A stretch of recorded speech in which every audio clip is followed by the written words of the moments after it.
아모스서 2장 1절 제가 봉독합니다. 여호와께서 가라사대 모압의 서너 가지 죄로 인하여 내가 그 벌을 돌이키지 아니하리니 이는 저가 에돔 왕의 뼈를 불살라 회를 만들었음이라. 아모스서는 구약의 기독교 윤리의 대헌장이라고 할 정도로 우리 십계명을 중심으로 한 이러한 우리 기독교 윤리의 아주 위대한 내용들을 잘 풀어내고 있습니다. 2장의 앞부분은 1장의 끝부분과 이렇게 조금 더 연결이 됩니다. 이 장의 구분은 히브리 원문에는 없습니다. 후대에 이제 이렇게 큰 그 문맥의 흐름을 따라서 이렇게 장절을 덧붙인 겁니다. 영어 성경에서도 이렇게 붙인 게 뭐 오래되지 않습니다. 한 400~500년 이렇게 종교개혁 그 시절에 이렇게 정리가 됩니다. 그래서 요 2장의 앞부분은 1장의 이방 나라를 심판하는 이제 이런 내용의 연속된 내용으로 우리가 이렇게 조금 더 봐도 됩니다. 6나라를 책망하는 마지막 6번째의 모압에 대해서 또 책망하면서 모압의 죄는 모압, 암몬 이렇게 되면 전통적으로 롯의 또 그런 후손들이기 때문에 이스라엘 백성들과는 먼 친척 그러한 족속이다라고 말씀을 드렸어요. 그런데 이 모압의 포악함이 얼마나 심각하냐면 저가 에돔 왕의 뼈를 불살라 그렇게 태웠다라고 말을 합니다. 딱 한 가지만 언급을 합니다. 많이 언급하지 않고 에돔 왕, 에돔은 또 남쪽 지방에 있는 그런 에서의 그러한 또 족속의 후손들이죠. 왕의 뼈를 무덤에서 파내가지고 이렇게 불살르는 것. 이거 대부분 왜 우리가 조선시대에 부관 참시 뭐 이렇게 해가지고 나라의 반역을 행한다든가 더 아주 악독한 그런 범죄자를 처벌하는 그런 하나의 형태로 또 무덤의 장사도 제대로 지내지 못하도록 그렇게 아주 그 폭력적인 이러한 행동들을 행하는 것을 보게 됩니다. 이러한 그 폭력성은 루터의 이러한 시신을 훼손하는 이러한 그 로마 카톨릭의 폭력이 아주 유명한 사건이죠.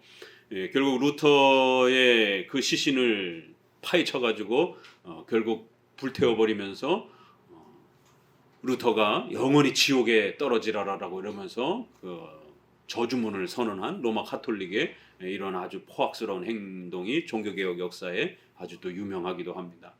이렇게 장사 지낸 사람의 그 시체들을 그렇게 무덤을 파헤쳐가면서 그 시신을 훼손하는 것은 굉장히 끔찍스럽고 잔혹스러운 일입니다. 그러니까 이제 이런 딱 한 가지만 언급하면서 모압의 이러한 그 민족의 아주 그 폭력적인 아주 그 잔혹한 그 민족성 이런 부분들을 책망을 합니다. 역시 모압에도 하나님이 불을 내려서 그들을 완전히 불살라 없앨 것이다라고 이렇게 이제 이방 심판을 마무리하고요. 오늘 이제 2장 본격적으로 4절부터는 유다와 이스라엘 백성들에 대한 죄를 본격적으로 책망해 갑니다. 이제 이방 나라들에 대해서는 좀 더 윤리적인 부분들에 대해서 집중하면서 책망을 했고요. 유다와 이스라엘 백성들과 관련해서는 신앙과 연결되어서 기독교 윤리적 또 그러한 잘못들을 책망합니다. 그래서 조금 이방인들하고는 좀 달라요. 같은 윤리를 책망하면서도 또 신앙을 전제로 하면서 또 신앙과 연결해서 그 신앙의 열매로서 윤리의 또 이러한 변질과 타락을 책망하는 이러한 모습을 볼 수가 있습니다. 우리 4절을 같이 읽어봅니다. 여호와께서 가라사대 유다의 서너 가지 죄로 인하여 내가 그 벌을 돌이키지 아니하리니 이는 저희가 여호와의 율법을 멸시하며 그 율례를 지키지 아니하고 그 열조에 따라가던 거짓 것에 미혹하였음이라. 내가 유다의 불을 보내리니 예루살렘의 궁궐들을 사르리라. 유다와 관련해서는 딱 한마디 이렇게 죄를 지적하죠. 그런데 가장 중요한 그 죄를 지적합니다. 율법을 멸시했다라는 거예요. 하나님의 말씀을 등한시하고 하나님의 말씀을 설교를 듣지 않는, 하나님의 말씀에 순종하지 않는, 율법을 멸시하고 그 율례, 비슷한 표현들이지만 율례, 규례 이러면 좀 더 교회의 이러한 그 중요한 의식들, 우리가 웨스트민스터 신앙고백에서도 번역할 때 규례를 주셨다, 이렇게 교회의 예식들을 주셨다, 예법들을 주셨다, 이렇게 번역을 해냅니다. 규례라고 이렇게 번역할 때 율례 이러면 좀 더 이러한 교회적 질서에 이러한 해당이 되는 교회 예식을 말하고, 율법 그러면 훨씬 좀 더 큰 이러한 생활의 십계명, 또 우리 예배의 이러한 모든 규범들, 이걸 전부 다 포함해서 다 율법에 그러한 규정된 원리 아래서 나오기 때문에 율법은 좀 더 큰 개념이라면 율례, 규례, 규범 이런 부분들은 같은 의미지만 조금 더 이렇게 교회에 주신 그러한 은혜의 수단들, 소중한 교회의 예식들, 이런 부분들, 율법도 무시하고 교회의 예배적 질서와 은혜의 수단과 관련된 이러한 소중한 예배적 질서, 정치적 질서, 이런 것들을 다 무시하고 거짓 것에 속아가지고 엉뚱하게 예배드리고 잘못된 예배를 드리고, 십계명의 이러한 율법을 무시하다 보니까 십계명을 배워본 적이 없고, 그러다 보니까 십계명과 반대로 행하게 되고, 율법과 율례를 무시하게 되면 거짓에 빠질 수밖에 없는 것입니다. 이러한 유다의 이러한 신앙적 그러한 죄악들은 반드시 윤리적인 그러한 죄악으로 연결되어 있습니다. 우리가 칭의와 신앙이 분명히 구별됩니다. 칭의 받은 자들은 반드시 성화의 열매를 맺는 것입니다. 착하기 때문에 우리가 구원받는 건 아니에요. 칭의와 성화는 분명히 구별되어 있습니다. 믿음과 사랑은 분명히 구별되어 있어요. 그러나 서로 아주 긴밀하게 연결이 되어 있어서 믿음에서 사랑이 나오는 거예요. 믿음에서 윤리가 나오는 거예요. 칭의에서 성화가 나오는 것이에요. 그렇기 때문에 유다의 죄와 관련해서는 그들의 이러한 신앙적 소홀함, 이런 부분들을 책망해냅니다. 오늘 우리 시대에는 과연 오늘 한국교회가 얼마큼 하나님의 말씀에 집중하고 있는가? 그러니까 이러한 책망과 지적은 북이스라엘만이 아니라 오늘 우리 시대에도 동일하게 책망받을 수 있는 그런 내용들인 것을 알 수가 있습니다. 세상에 교회가 설교를 20분대로 줄여가고 있어요. 저 때만 해도 한 30분, 40분, 보통이 40분이었었어요. 2, 3년 전만 해도. 근데 지금은 30분을 넘게 설교를 하게 되면 청빙받은 목사님들이 쫓겨납니다. 교회 분위기 자체가. 벌써 20분대로 좁아지고 있어요. 도대체 교회를 왜 오는가 그러면? 설교를 통해서 하나님의 말씀을 배우는 이 목적이 아니라면 그럼 교회 뭐하러 오는가 그러면? 유다의 많은 문제점이 있겠지만 그 중에 가장 중요한 하나를 딱 언급하는 거예요. 교회란 하나님의 말씀을 배우면서 그 말씀을 깨닫고 그 말씀을 통해서 하나님을 경외하고 예배하는 것, 이게 기독교입니다. 그래서 종교개혁도 오직 성경 이렇게 외치면서 시작한 거예요. 솔라 스크립툴라 꼭 외워야 됩니다. 종교개혁의 5대표 솔라 스크립툴라, 오직 성경, 오직 믿음으로, 오직 은혜로, 오직 예수 그리스도로, 오직 하나님께 영광을. 왜 우리 종교개혁자들이 이 5가지를 복음의 핵심으로 외쳤겠냔 말이에요. 기독교는 체험 종교가 아닙니다. 기독교는 무슨 환상 종교가 아닙니다. 성경을 통해서 삼일체 하나님을 배우고, 성경을 통해서 예수 그리스도가 누군지를 배우고, 성경을 통해서 그 예수님을 신뢰하고 믿고 사랑하는 것, 그게 기독교인 거예요. 그래서 성경이 가르치는 대로 예배 드리려고 하고, 성경이 가르치는 십계명을 따라서 우리의 삶을 살아가려고 하는 겁니다. 이게 기독교라는 거예요. 그래서 오직 성경이 무너지게 되면 기독교는 그냥 저절로 무너지는 겁니다. 그래서 사탄은 교회를 핍박하는 가장 강력한 무기로, 또 우리 성도들을 넘어뜨리는 가장 강력한 무기로 지난 수천 년 동안 동일한 무기를 써왔던 겁니다. 이 시대에도, 아모스 시대에도 그렇고 종교개혁 시대 때도 그렇고 오늘날도 마찬가지예요. 가장 첫 번째 무기가 뭐겠어요? 성도들로부터 성경을 빼앗는 것이에요. 그러면 저절로 무너집니다. 교회로부터 성경을 빼앗아 버리게 되면 교회는 그냥 알아서 무너집니다. 이 당시에도 이렇게 성경을 가르치는 열심, 성경을 배우려고 하는 열심이 사라져버린 겁니다. 북이스라엘의 여로보암 2세의 이 시절에는 가장 나라가 왕성했던 시절이라고 했습니다. 또 남쪽의 예루살렘으로 가지 않았기 때문에 북쪽에다 38선을 거놓고 베델과 단에다가 두 군데씩이나 가짜 제단을 만들어 놓고 평신도 제사장들을 세워놓고 제사장들이 차고 넘치는 거예요. 예배 처소가 두 개씩이나 되는 겁니다. 하나님은 이스라엘에 딱 한 군데만 주셨는데 예배는 차고 넘쳤던 거예요. 목사들은 차고 넘칩니다. 그런데 성경을 가르칠 만한 의뢰의 지파가 없는 거예요. 성경을 제대로 이해하고 있는 제사장이 없는 거예요. 만약에 성경을 제대로 알고 있던 제사장이라면 기겁을 했겠죠. 예루살렘에서만 제사를 드려야 된다. 7월 15일 초막절에만 절기에 제사를 드려야 된다. 왜요? 여로보암 1세가 8월 15일로 초막절을 바꿔놔 버렸기 때문에.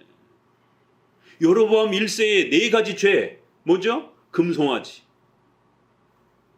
베델과 단에다가 두 군데다가 예배 처소를 만든 거, 제단을 만든 거. 세 번째, 평신도 제사장을 레위 지파가 아닌 평신도 제사장을 아무 지파나 돈만 많이 가지고 오게 되면 평신도 제사장을 세운 거. 네 번째, 초막절 7월 15일을 8월 15일로 바꿔버린 거예요. 예배 날짜를 자기네들 마음대로 변경을 시켜버렸어요.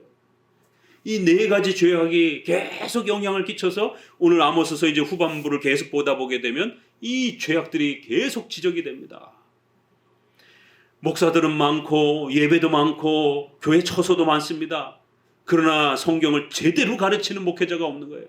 만약에 성경을 제대로 가르치는 제사장과 레위 지파가 있었다라면 절대로 7월 15일을 고집했지 8월 15일로 초막절로 옮길 수가 없는 겁니다. 레위 지파가 아닌 일반 다른 지파에서 제사장을 삼을 수 없는 겁니다.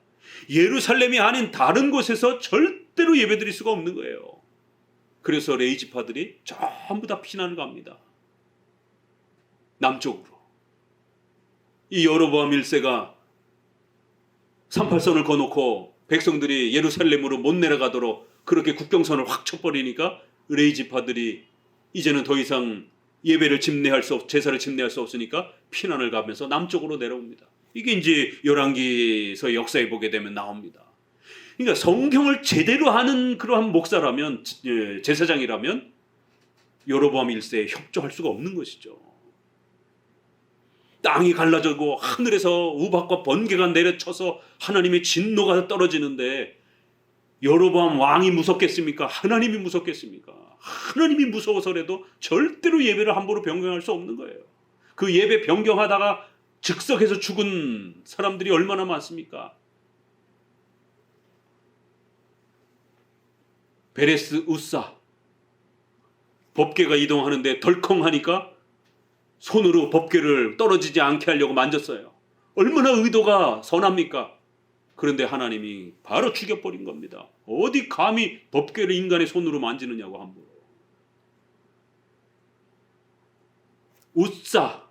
우시아 꼭 기억해 두세요. 우시아 왕은 자기가 제사장 흉내를 내고 제사를 드리려고 집례하다가 선지자의 경고에 의해서 문둥병으로 바뀌어버렸어요. 왕이시여, 절대로 이건 왕이 해야 될 일이 아닙니다. 근데 선지자의 말을 듣지 않고 성소에 진입을 해서 자기가 제사를 집례하려고 하다가 진노를 받아서 문둥병 환자가 되었어요. 그래서 자신의 모든 왕권을 아들에게 물려주고 본인은 뒤로 물러나는 이런 진노를 받는 거예요. 오늘날 수많은 목회자들이 있지만 성경을 제대로 가르치는 목회자가 과연 얼마나 있겠는가? 우리 종교개혁자들이 지켜왔던 예배를 바르게 지키고 고수하며 성도들에게 성경적 예배를 집례하고 인도하는 가르치는 목회자가 얼마나 있겠냐라는 거예요. 이게 지금 우리의 심각함이라는 겁니다. 아모스서가 지금 그 시대를 바라보면서 책망했던 내용이 글자 하나 안 바뀌고 오늘 우리에게 그대로 적용이 돼도 아무런 그런 차이 없이 거의 그대로 그냥 적용이 됩니다. 설교가 20분 시대로 접어들었고 뭐 배경 설명하다가 그냥 설교가 끝나버리는 거예요. 그럼 뭘 어떻게 설명을 합니까? 성경을. 성경 설명하지 말라라는 거예요. 결국 이러한 죄악들이 교회를 부패하고 타락하게 하는 가장 무서운 사탄의 도구입니다. 그래서 중세 시대에는 라틴어로만 성경을 소유하고 일반 성도들은 절대로 성경을 읽지 못하도록, 소유하지도 못하도록. 오늘 우리 시대에는 성경은 많은데 공적인 해석 규범을 배워본 적이 없어가지고 성도들이 까막눈이 되어버렸어요. 분명히 글자는 읽을 줄 아는데 해석을 못하는 거예요. 자기 마음대로 해석을 하는 것이에요. 가을짓자로 왔다 갔다 해석을 하는 것이에요. 공적이고 객관적인 해석을 하지 못하는 것이에요. 왜요? 웨스민스터 신조와 사도신조와 이런 부분들을 배워본 적이 없기 때문에. 교회에서 사도신조를 고백하지만 저도 30이 다 돼갈 때까지 교회 안에서 사도신조를 단 한 번도 강의 설교를 들어본 적이 없습니다. 통합축교회도 다녀보고 합동축교회도 다녀보고 그랬지만 심지어 감리교회도 결혼 직전에는 또 이사를 하면서 다녀봤어요. 단 한 번도 사도신경을 배워본 적이 없습니다. 공적인 해석을 어떻게 하는지, 문법적 해석, 역사적 해석, 교리적 해석, 성경 해석을 어떻게 하는지, 성경의 올바른 의미를 바르게 읽어내는 걸 어떻게 읽어내는지 단 한 번도 배워본 적이 없어요. 그러니 결국 예배가 엉망이 되고 성경이 명령하지 않은 예배를 드리게 되고 성경이 가르치는 십계명의 이러한 뜻을 따라 하나님의 뜻을 분별하는 법을 단 한 번도 배워본 적이 없어요. 교회 안에서 십계명을 단 한 번도 배워본 적이 없습니다. 30이 다 될 때까지. 그러니 신비주의자들이 그 틈을 타고 하나님의 뜻을 분별하는 법을 가르쳐 주겠다고 하면서 오죽하면은 타이틀이 하나님 음성 듣는 법. 이래서 신비주의자들이 무슨 환청과 환상과 무슨 꿈을 통해 가지고 음성을 통해 가지고 하나님의 뜻을 파악한다라고 그러면서 온갖 샤머니즘과 미신적인 신비체험 형태로 그렇게 기독교를 변질시킵니다. 한국교회의 방방곡곡에 하나님 음성 듣는 법 해가지고 얼마나 인기를 끌고 있고 지금도 그걸 타이틀로 가르치는 그런 예수전도단과 같은 이러한 선교단체가 아주 선교단체를 대표하면서 그렇게 하나님의 음성을 직통계시 형태로 성경의 십계명을 통해서 분별하는 게 아니라 꿈과 이러한 음성과 어떤 희한한 이러한 사인을 통해서 직접 하나님의 계시를 통해서 뭔가를 분별하는 것처럼 이렇게 곡해하고 있습니다. 십계명을 분석하고 십계명을 공부하면서 하나님의 뜻을 일반 은총을 잘 보조해서 십계명을 따라서 하나님의 뜻이 무엇인지, 이사를 어떻게 해야 되는지, 결혼을 어떻게 해야 되는지, 직장 생활을 어떻게 해야 되는지, 투자와 이런 부분들을 어떻게 행해야 되는지, 국가와 나라 민족과 관련돼서 신자들이 시민으로서 어떻게 행동해야 되는지 단 한 번도 교회에서 배워본 적이 없어요. 그저 기도원에서 무슨 음성이 들리면 그걸 하나님의 뜻으로 파악하고 살아라. 그러니까 거짓의 미혹이 되는 겁니다. 참 탄식스러운 일들이. 신자인데 신앙의 기독교의 근본 원리를 단 한 번도 배워본 적이 없는 이런 일이 벌어지고 있는 거예요. 그래서 이제 6절부터는 남쪽으로 내려가서 이 북쪽으로 올라가서 본격적으로 지금까지 말씀드렸던 이러한 예배의 타락과 윤리의 타락을 본격적으로 파헤쳐나갑니다. 6절을 같이 읽어봅니다. 여호와께서 가라사대 이스라엘의 서너 가지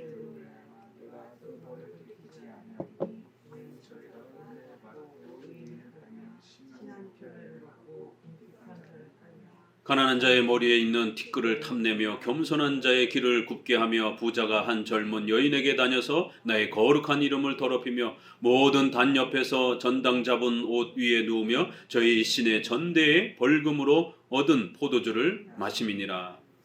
역사적 해석을 해야 돼요. 왜냐하면 여기에서 이러한 그 규범들은 구약의 그 율법과 연결된 의식법들, 사회법들, 십계명을 의식법 형태로 또 여러 가지 규범들의 세부적인 규칙들을 그렇게 정해놨기 때문에 다양한 구약적 의식법들이 존재합니다. 거기에 맞춰서 벌을 또 어기게 되면 형벌의 이러한 국가적 형벌법을 또 이렇게 제시를 합니다. 그래서 의식법과 재판법이 십계명을 설명하는 보조 수단으로 구약에는 그렇게 또 구성이 되어 있습니다. 웨스트민스터에서는 바로 이러한 의식법과 재판법은 중단되었다. 예수님이 오시고 나서는. 그리고는 그 규범이 담고 있는 도덕적인 그러한 규범들만, 일반적 그러한 교훈만 우리가 잘 살펴서 십계명과 연결해서 적용하면 된다라고 이렇게 규칙을 가르쳐주고 있는 겁니다.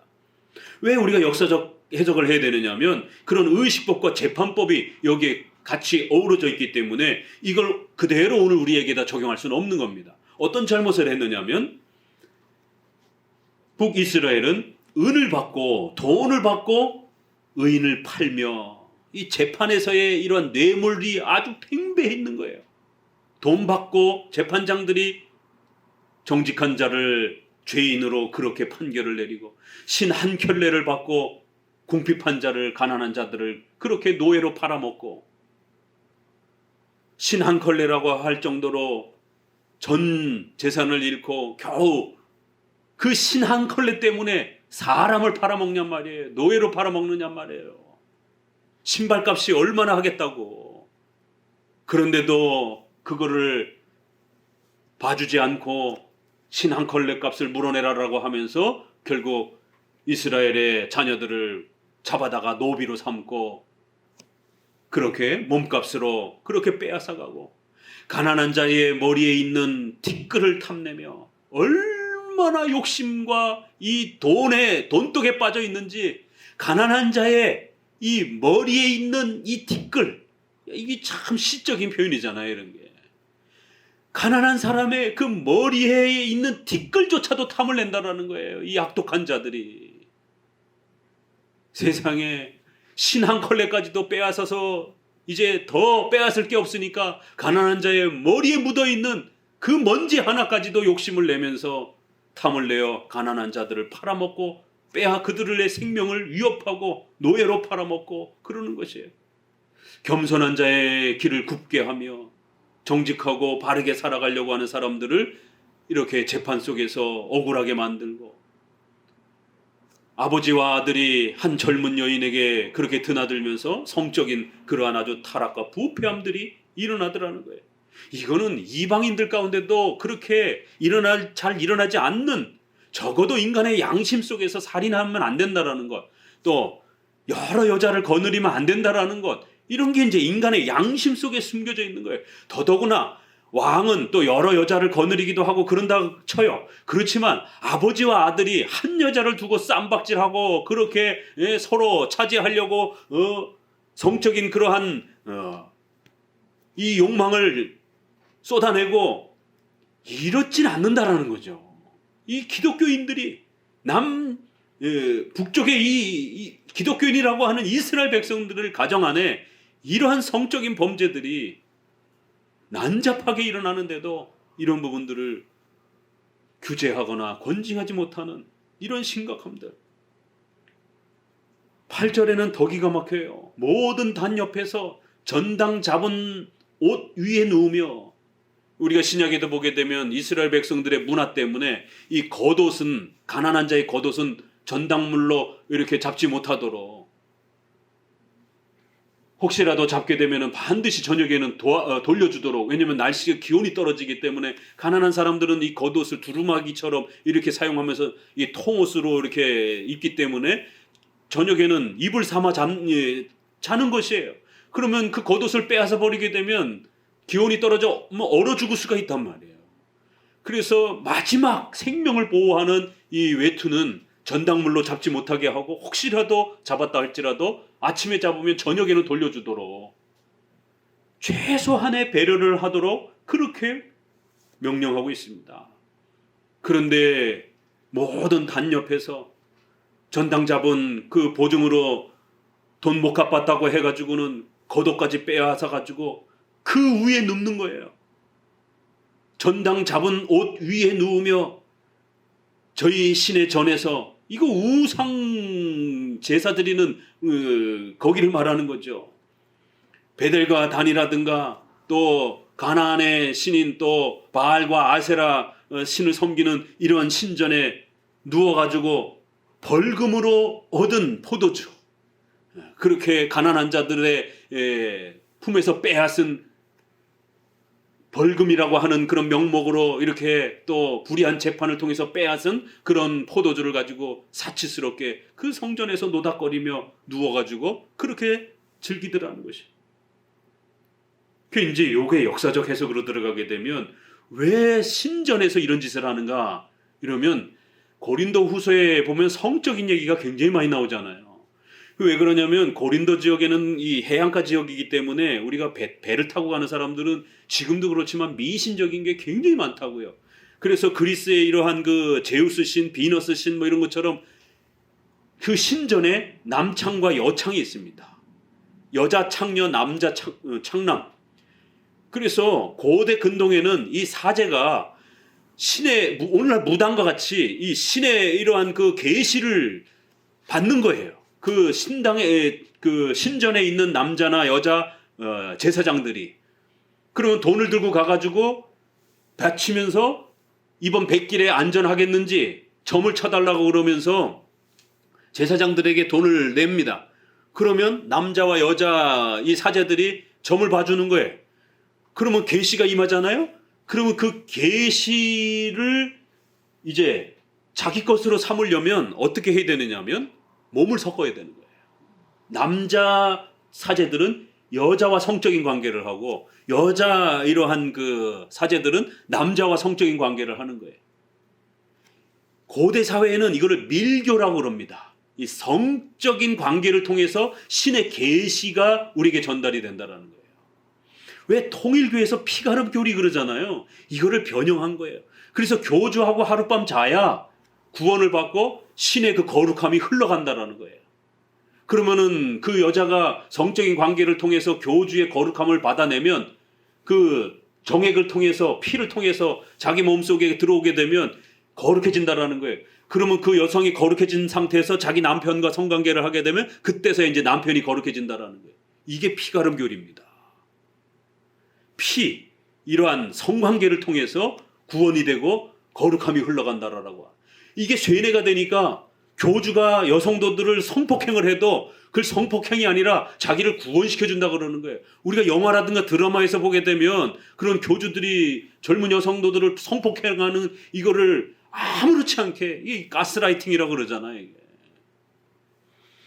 그러니까 이러한 행동들이 고대 사회에서도 더더구나 이게 미개한 시절에는 더더구나 이러한 재정일치, 종교와 국가가 일치된 그런 시대에는 더하죠. 그래서 멀리 백기를 떠나려고 이러게 되면 반드시 제사를 드리고 우리가 돼지머리 놓고 고사를 지내면서 무당한테 또 이렇게 부적을 받아내고 그러잖아요. 그 무당과 잠자리도 하는 거예요. 그러니까 이제 서양식의 그러한 그 미신은. 우리나라 동양은 잠자리까지는 안 하는데 뭐 부적을 받고 이러는 데서 끝나지만 서양은 그렇게 남창과 여창이 있어서 반드시 그 계시를 받아서 신의 도움을 받으려면 신의 흔적을 받아야 되는 거예요. 그러면 여자 사제와 남자 사제들은 계시를 받는 그런 제사장들이기 때문에 그 성관계가 아니라 신의 뜻을 전달하는 계시의 도구로 사용한 겁니다. 그래서 고린도서에는 바로 그런 더러운 일을 제사를 드릴 때에 바쳤던 그 제물들, 그 고기, 그 우상에게 바쳤던 그 고기가 시장에 너무 넘쳐나니까 제사장들이 그걸 시장에 다 팔아먹는 거예요 또. 그러니까 성도들은 그 고기를 안 살 수가 없는 겁니다. 그게 싸게 또 나오니까. 그래서 이 고기를 먹어야 되느냐 말아야 되느냐에 대한 양심의 문제가 발생이 되는 거예요. 그럴 때에 그 고기는 하나님의 거기 때문에 얼마든지 먹으라는 거예요. 그러나 하나님의 신의 도움을 받으려고 그 이방인들이 더러운 짓을 하는 그 성적인 그 더러운 짓들을 거기에는 참여하면 안 된다는 거예요. 그래서 7장 앞부분에 너희가 벨리알과 어떻게 하나가 되겠느냐. 그리스도와 한몸 된 사람들이 어떻게 벨리알과 한몸 되겠느냐. 이 한몸이라고 하는 것은 바로 다 그런 배경 속에서 나온 거예요. 그래서 7장에 들어가서는 너희가 부부가 한몸 되어야 된다 이렇게 말하는 겁니다. 그리스도와 우리가 한 몸이 되었다라고 이렇게 표현을 하고 또 부부가 한 몸이 되었다 이렇게 말하고 그렇기 때문에 너희가 우상과 한 몸이게 되게 되면 이건 간음한 것이다라고 영적으로 간음하게 되고 또 부부지간에도 그러한 신의가 깨지게 되면 육체적으로도 간음하게 되는 너희의 몸이 성전이다. 이런 얘기들이 막 쏟아져 나오는 거예요. 그래서 고린도서에서 두 가지가 나옵니다. 고기는 양심을 따지지 말고 먹으라는 거예요. 그러나 우상 신전에 참여해가지고 그런 더러운 성적인 방식으로 신의 뜻을 구하고 이런 행위들은 절대로 참여하면 안 된다는 거예요. 고린도 전서 5장인가요? 어떤 일이 벌어집니까? 거기에 바로 이 지적이 나오는 거예요. 우리 한번 봅시다. 고린도 전서 5장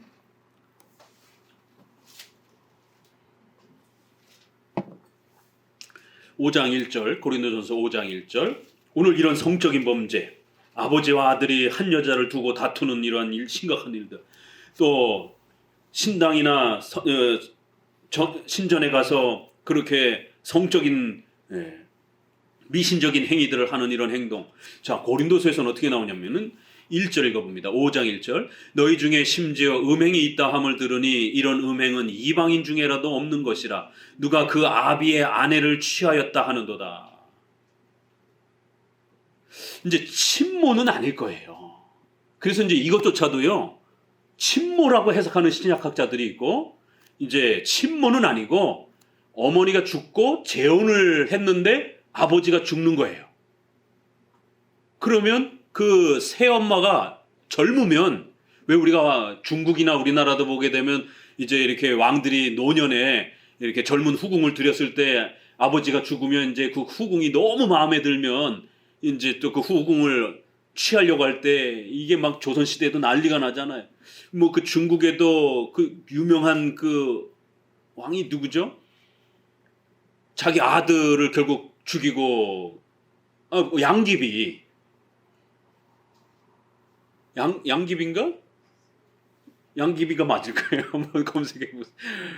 결국에는 결국 아들을 그렇게 죽이면서 차지하는. 그 결국 이 양귀비의 당시에 그 중국 황제가 결국에는 이러한 파렴치한 이런 행동들 때문에 결국 반란이 일어나면서 결국 이 양귀비가 나라를 다 말아먹었다라고 이렇게 이제 이러면서 결국 그 양귀비를 처단하고 결국 반란이 일어나는 중국에도 이제 이런 일들이 벌어집니다. 그러니까 이건 폐륜이죠, 이제 이런 일들은. 그런데 세상에 교인들 가운데 이런 일이 벌어지는 거예요. 고린도 교회 안에. 그래서 주류는 새엄마로 해석을 하는 거예요. 친모가 아니라 새엄마일 것이다. 그래서 그 아비의 어머니, 어찌됐든 법적으로는 엄마잖아요.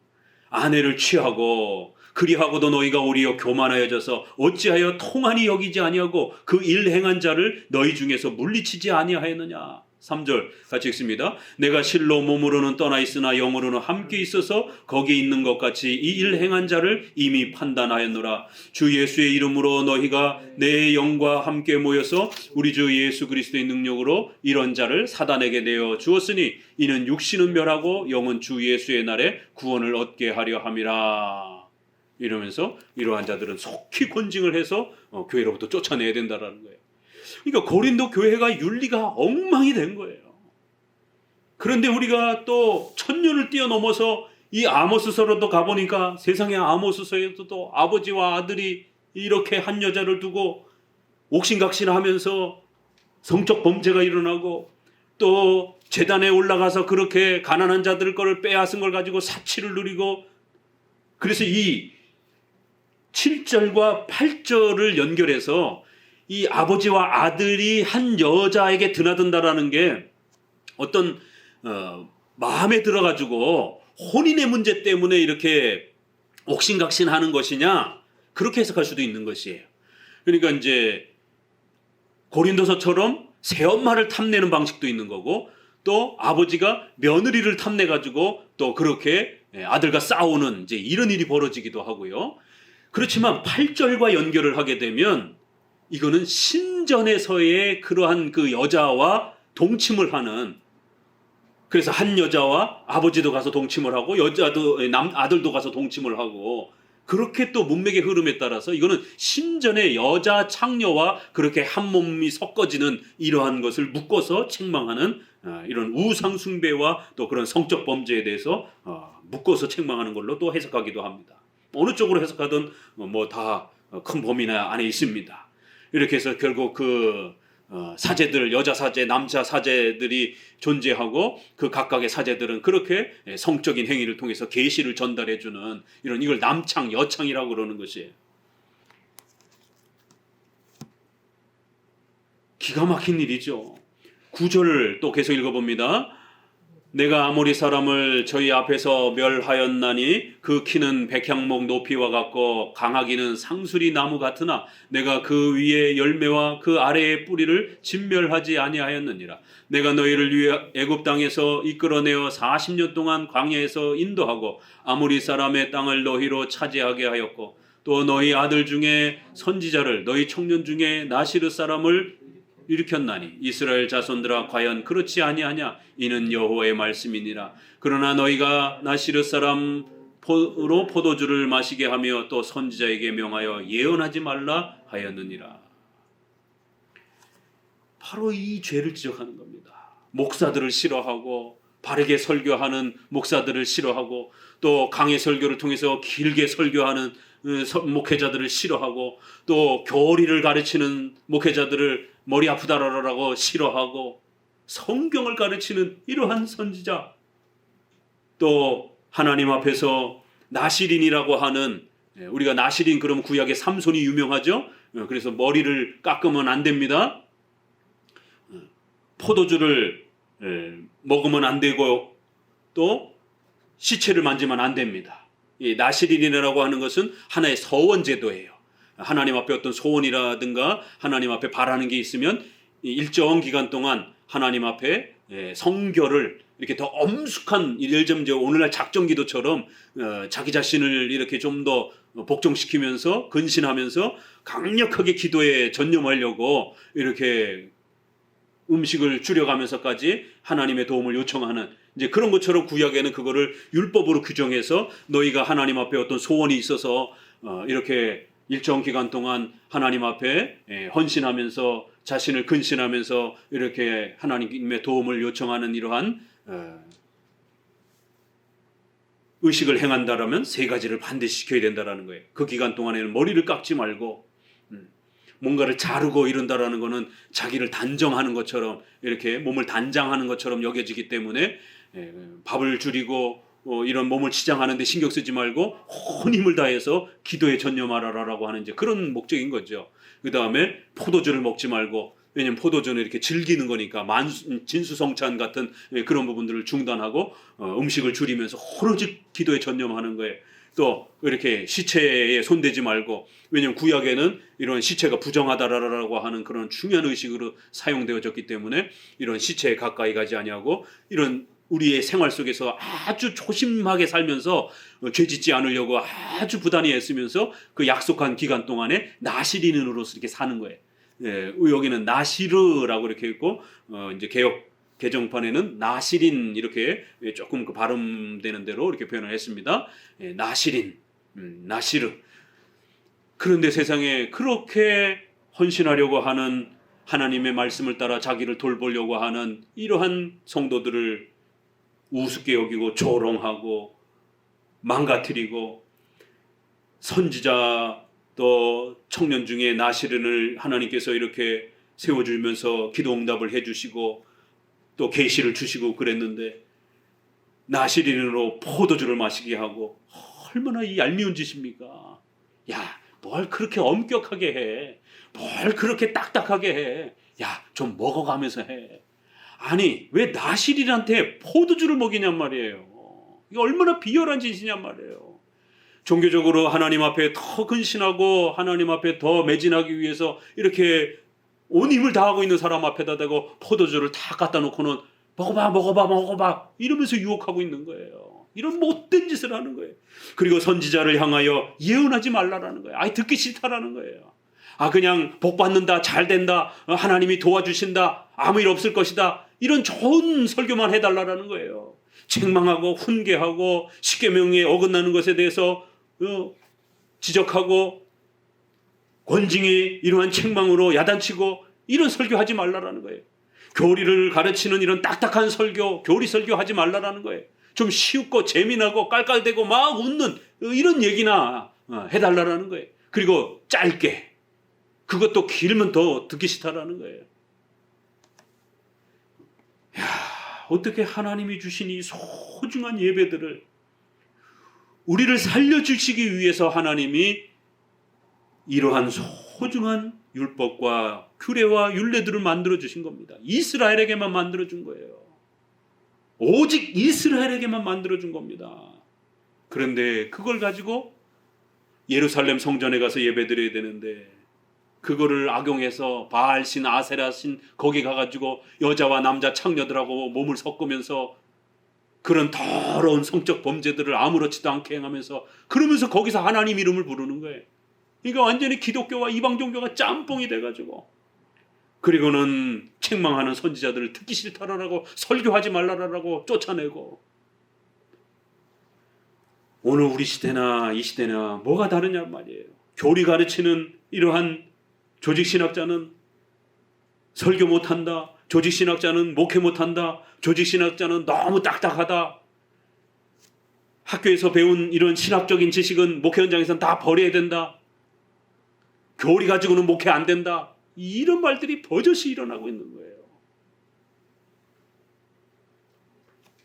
정작 설교학 교수들은 오늘날 각 교단의 설교학 교수들은 조직신학을 제대로 공부하지 않은 그런 사람들이 대부분입니다.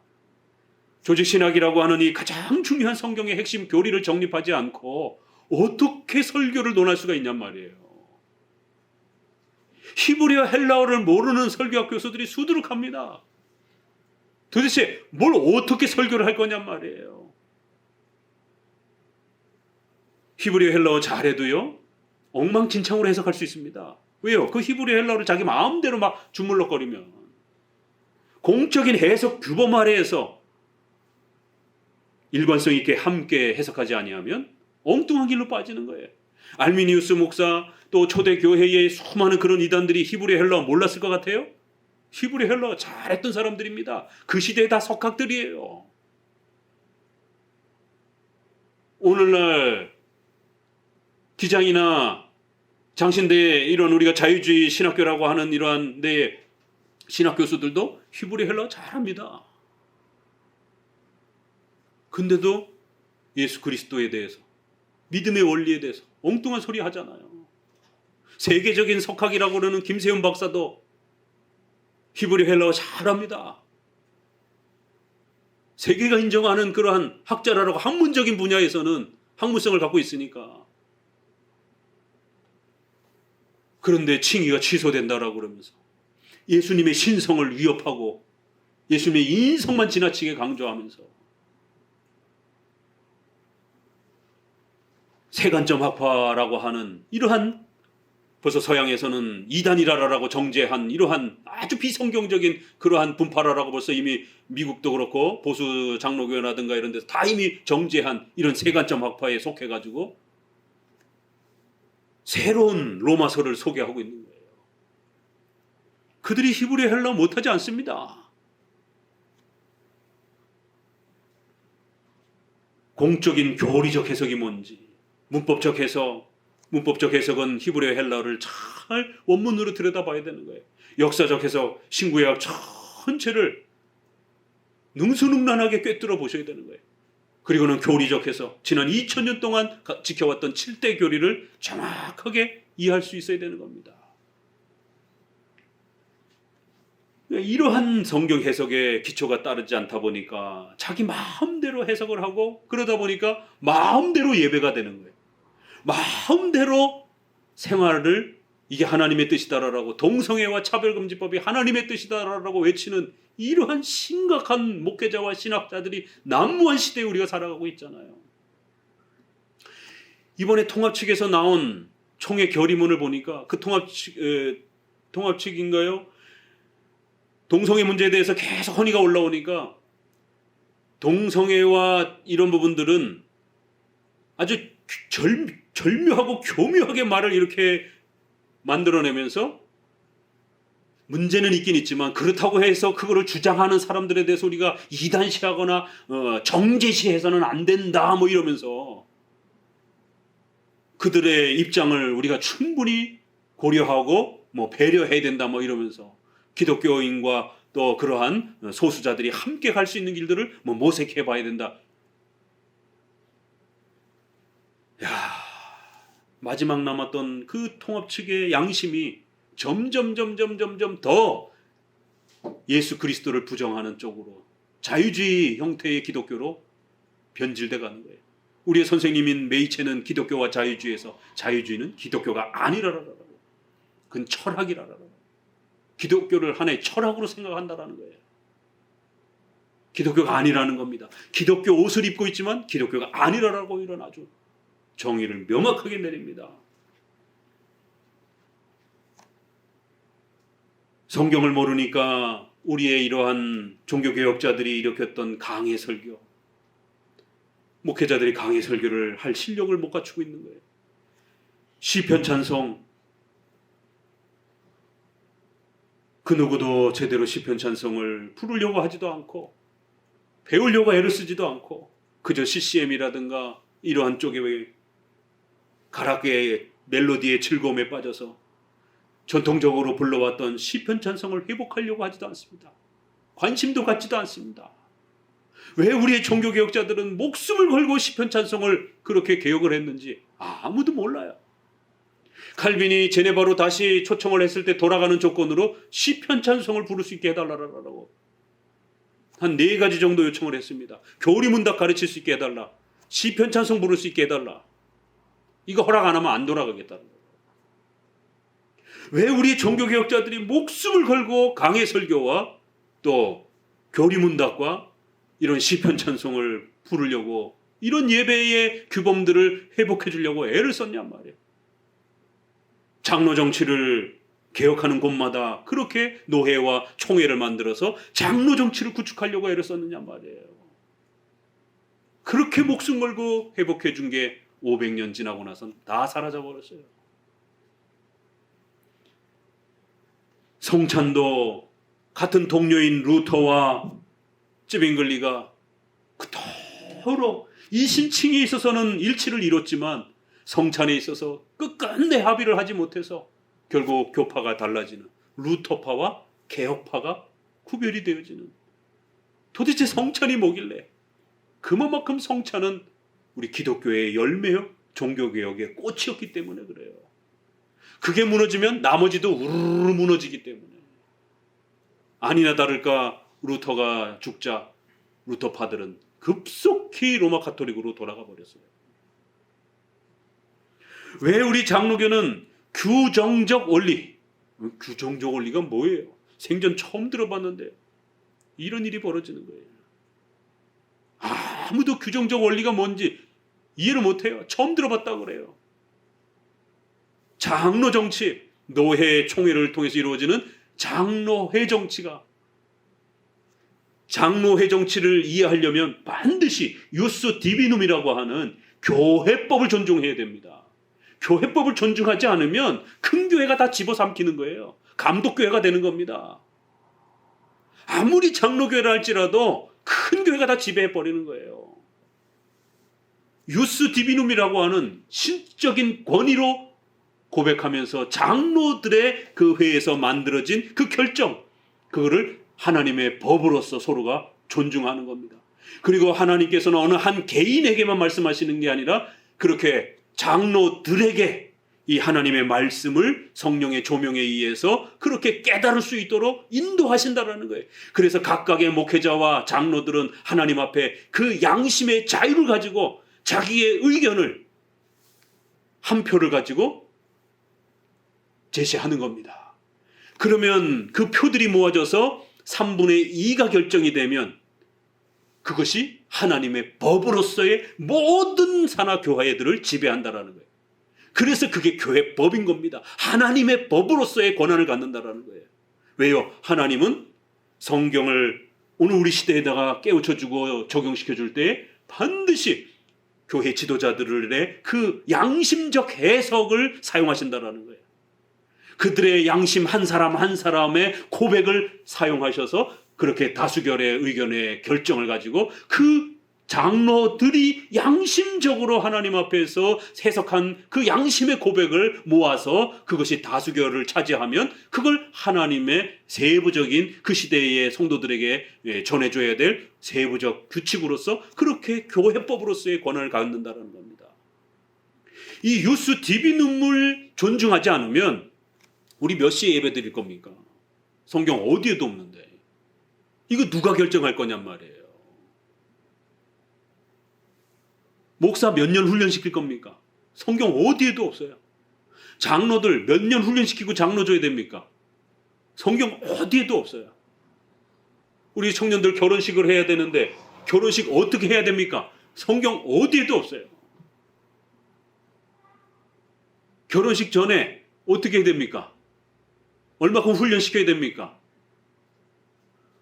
혼전 순결이라고 하는데 그럼 손 잡는 건 안 됩니까? 성경 어디에도 없어요. 혼전 순결의 개념이 무엇인지 성관계를 기본으로만 하고 있지 그 나머지 부분들에 대해서는 좀 더 침묵하는 방식입니다. 그러면 그건 목회자의 양심 속에 그 시대의 성적인 그러한 기준과 문화의 이런 부분들을 보면서 판단하는 것이고, 과거에 우리 조선시대는 그래서 남녀가 7세 부동석 이런 유교 문화였기 때문에 가운데 천막을 치고 예배를 드렸고 기역자로 꺾인 예배당을 건축을 해서 이쪽엔 남자 저쪽엔 여자, 출입구도 달라요. 서로 절대로 얼굴을 못 봅니다. 그리고는 중매를 토령해서 결혼을 하는 거예요. 그러나 이제 서구 문화가 들어오면서 악수 문화가 이제 발달이 되고 여성들도 이 뒤집어 썼던 히잡과 같은 이런 모든 것들을 이제 벗기 시작하고 남녀가 사회 공간 안에서 함께 모일 수 있는 이런 사회적 분위기가 형성이 됐기 때문에 이렇게 터져 있는 공간 안에서 남녀가 아무데나 자유롭게 앉을 수 있는 그런 범위가 허용이 됐고, 남녀의 교제에 있어서도 이렇게 손을 잡고 악수하고, 이 정도는 그 시대의 장로들의 양심적 해석에 입각하여, 7계명의 양심적 해석에 입각하여 당회가 허락하는 겁니다. 우리나라는 아직도 아무리 허락한다 할지라도 결혼 전 남녀가 입맞춤을 한다든가 포옹을 한다든가 여기까지는 허락이 안 돼 있는 거예요. 근데 이제 서양식 방식에서는, 서양 문화에서는 조금 허락이 될 수 있죠. 왜냐면 그들은 이렇게 가볍게 포옹을 하고 또 이렇게 볼에다가 입맞춤하고 이런 부분들이 굉장히 이렇게 그들의 어떤 문화 속에서는 굉장히 자유롭잖아요. 그냥 악수 문화처럼. 그러면 그건 그 지역의 교회의 당회가 그 정도까지는 허용해 줄 수도 있는 것이고. 유스 디비눔을 존중하지 않으면 성도들은 어떻게 살아갑니까? 하나님의 뜻이 무엇인지 어떻게 판단합니까? 성경엔 세부적 규칙은 한마디도 언급이 없고 이런 일이 벌어지는 거예요. 그래서 장로 정치를 제대로 이해하려면 목회자 한 사람 한 사람이 대표로 모여서 그들이 양심을 가지고 성경 해석을 하나님 앞에서 온 힘을 다해서 하고 그 양심적으로 손을 드는 거예요. 가부투표를 하는 겁니다. 그러면 그 결의를 하나님의 법으로서 존중하고 모든 교회들은 지켜가는 겁니다. 그래서 그 총회의 결의에서 이단으로 정죄가 되면 우리 성도들이 그 사람에 대해서, 그 목사의 설교에 대해서 연구는 안 했지만 총회가 이단이라고 한다면, 이번에 인터콥이라든가 또 이단으로 판정됐습니다. 합신에서도 그렇고 다른 교단에서도 이단성이 있다, 교리 금지 나온 것도 많고, 벌써 이제 보수교단에서는 이단까지 벌써 이제 판정이 나기 시작합니다. 그럼 우리 성도들은 내가 인터컵의 어떤 좋은 면을 봤다가 할지라도 참여하시면 안 되는 거예요. 참여하면 징계받습니다. 이게 유스 디비눔이에요. 성도가 어느 세월에 그거 다 연구해가지고 인터컵의 문제를 다 분석하겠습니까? 이단이 하나둘도 아닌데. 이런 장로 정치, 규정적 원리, 루터는 허용적 원리를 주장을 한 거예요. 성경이 딱히 금하지 않는다라면 괜찮으니까 금한 걸로 이렇게 생각을 하는, 금하지 않은 걸로 이렇게 생각을 한 거예요. 허용된 걸로. 어떤 예배와 관련해서 이거 하지 마라고 이렇게 명확하게 말하고 있지 않다라면 괜찮겠지 이렇게 해석한 거예요. 적극적으로 읽어낸 거예요. 그렇지만 우리 장로교는 성경이 구약이나 신약에서 어떤 예배의 명령과 관련해서 적극적으로 이렇게 명령하고 있으면 당연히 지켜야 되는 거고요. 금하지 않는 부분들에 대해서는 하지 말라고 언급을 안 한 걸로 부정적으로 읽어낸 거예요. 루터파는 이건 해도 괜찮기 때문에 일일이 이거 하지 마, 이거 하지 마, 이거 하지 마 이렇게 설명 안 하셨을 뿐이야. 그래서 언급을 안 한 거야. 성경에서 예배와 관련해서 언급을 안 했다라면 그건 허용된 걸로 읽어버린 거예요. 그러나 우리 장로교는 그렇게 해서 가면 안 된다. 성경에서 명령하는 건 당연히 해야 되고, 성경에서 침묵하고 있는 것, 명령하지 않고 있는 어떤 침묵하고 있는 것에 대해서는 그건 하나님이 원치 않기 때문에, 명령하지 않았기 때문에 침묵하고 있는 거라는 거예요. 원하셨다라면 얼마든지 하나님이 적극적으로 명령하셨을 것이다라는 거예요. 그래서 우리는 부정적으로 읽어낸 겁니다. 이게 장로교의 전통이에요. 그래서 규정, 성경이 명령하고 있는 것만 우리는 지켜간다라는 거예요. 성경이 명령하지 않은 예배들에 대해서 함부로 막 도입하지 말라라는 거예요. 왜요? 예배는 우리가 만드는 게 아니기 때문에, 예배는 우리가 받는 게 아니기 때문에, 예배는 하나님이 받으시는 거예요. 하나님이 정하시는 겁니다. 하나님이 기뻐하시는 거예요. 그래서 웨스트민스터 21장 예배론에서는 예배는 하나님 스스로 결정한다라고 하는 이 문장이 딱 바뀐 겁니다. 절대로 사람이 만들 수 없다라고, 하나님 스스로 제정한다라고.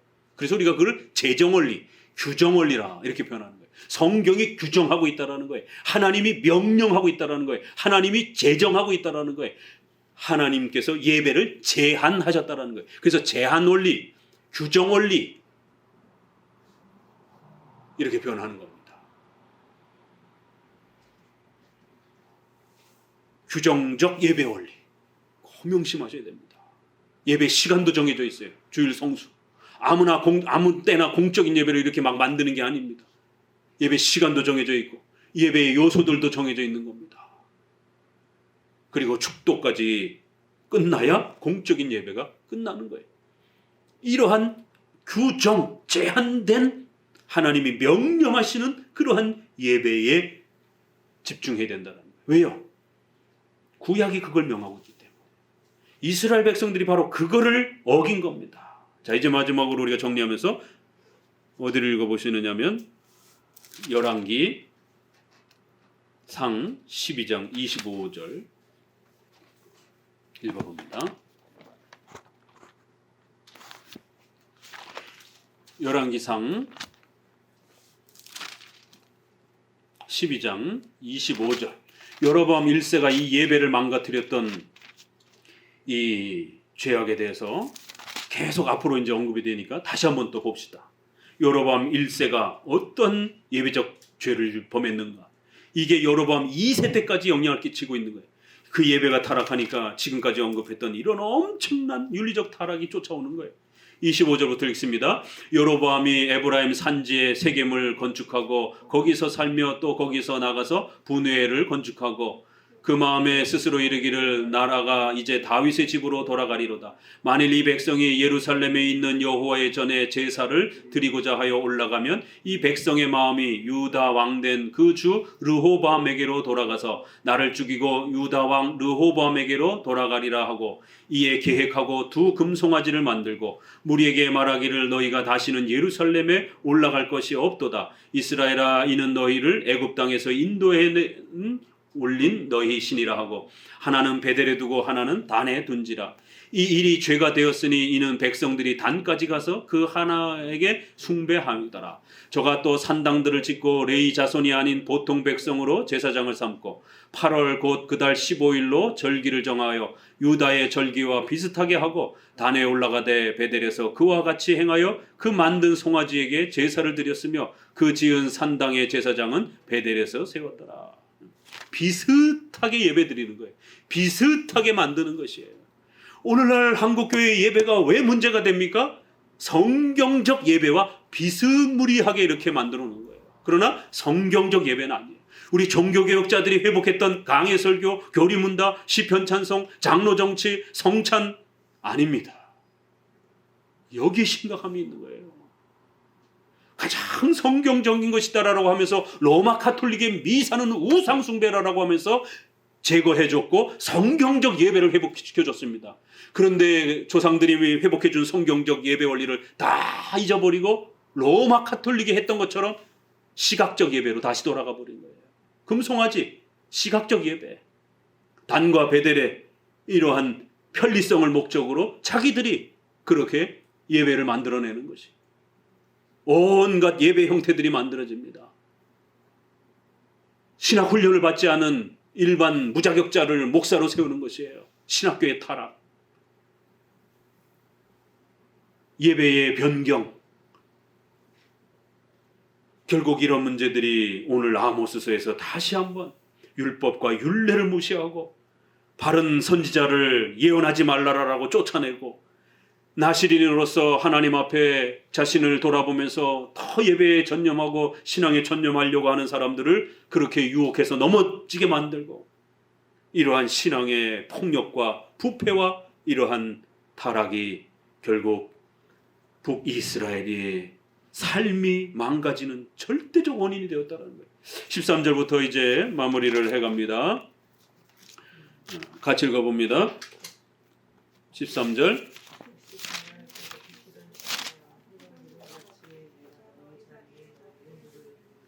빨리 다른 빅질하는 자도 도망할 수 없으며